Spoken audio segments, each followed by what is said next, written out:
Now, moving on to the next article from CNN, we actually have a guide to election deniers in midterm races. Election deniers are winning for important offices around the country in the November 8th midterms. Some of them will win. Now, this was actually published on November 5th. So, I think it was a couple days before the election. But anyways, dozens of Republicans trying to be elected in 2022 as governor, state secretary, or United States senator have joined former President Donald Trump in baselessly rejecting or questioning the legitimacy of President Joe Biden's victory in 2020. Now, we can question the election. That's the thing that we can, as American citizens, do.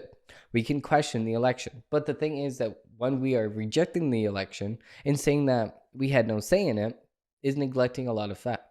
We can actually go through and see the bias that you yourself, CNN, MSNBC, NPR, and all of these other left-wing organizations had in the 2020 election and see where people were manipulated into voting a certain way. Just like with COVID, all of these people had a narrative and they were trying to fit a square peg into a circle peg. It's just not fitting.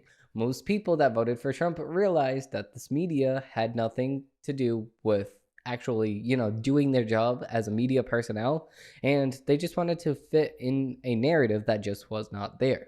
Now, CNN is going to go and say that these people are running and we can't have them run and we can't have them win. Listen, they didn't win, okay? I'm future Dimitri right here.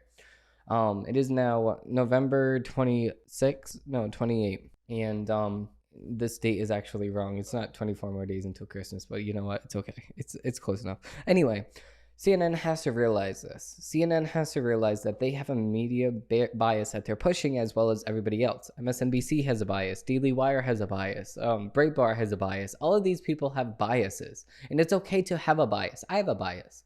I'm not going to sit here and say I'm objective. I'm not objective, okay? I look at stuff objectively at the very beginning, and I have my opinions on politics. Of course I do, just like everybody else does. But I'm not going to sit here and say that this is a 100% objective TV network. It's not. My show, Demetrios Araujo, the Demetrios Araujo Show, and my company, Araujo Studios, is not a 100% non-biased network. It's just not.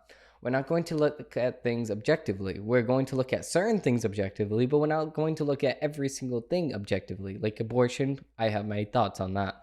On a lot of other things, I have my thoughts on those things as well. So I'm not going to change my opinion just because of the fact that I want to look at things objectively. Hey, were you really going to click off this video before leaving a like and subscribing down below? Wow, so rude.